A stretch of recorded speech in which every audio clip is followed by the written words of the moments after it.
मंगलम पाठ का ऑब्जेक्टिव करने जा रहे हैं, वास्तुनिष्ठ प्रश्न करने जा रहे हैं, ठीक है ना?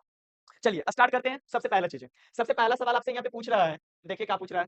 पूछ रहा है कि उपनिषद के रचनाकार कौन है? तो आपको बताना क्या है? महर्षि वेदव्यास है। कौन है उपनिषद के रचनाकार? महर्षि वेदव्यास है। दूसरा सवाल पूछता है कि मंगलम पाठ के रचनाकार कौन है? तो आपको बताना है महर्षि वेदव्यास है। और आपके एग्जाम में 2 तरीके से सवाल आता है। कितने तरीके से? 2 तरीके से। सबसे पहला आपको हिंदी में भी सवाल देता है और आपका संस्कृत में भी सवाल रहता है। इस चीज़ को जान लीजिए। तो एक चीज़ समझ लीजिए कि हिंदी वाले भी क्वेश्चन करने वाले हैं और संस्कृत में किस तरीके से सवाल पूछता है आपके एग्जाम में, बोर्ड एग्जाम में, तो उस चीज़ को भी हम लोग देखने वाले हैं। तो चलिए स्टार्ट करते हैं अगली चीज़ है। तीसरा सवाल है कि मंगलम पाठ में कितने मंत्र संकलित हैं? यानी कि मंगलम जो पाठ है, वो चैप्टर है, उसमें कितने मंत्र संकलित है, कितने मंत्र लिए गए, ठीक है ना? तो आपको बताना कितना है? 5 है, ठीक है ना? अगला सवाल, छोटा से भी छोटा क्या है? तो आपको क्या बताना है? आत्मा है। छोटा से भी छोटा क्या है आपका? आत्मा है। अगला सवाल, अगले सवाल पे आते हैं, ठीक है ना?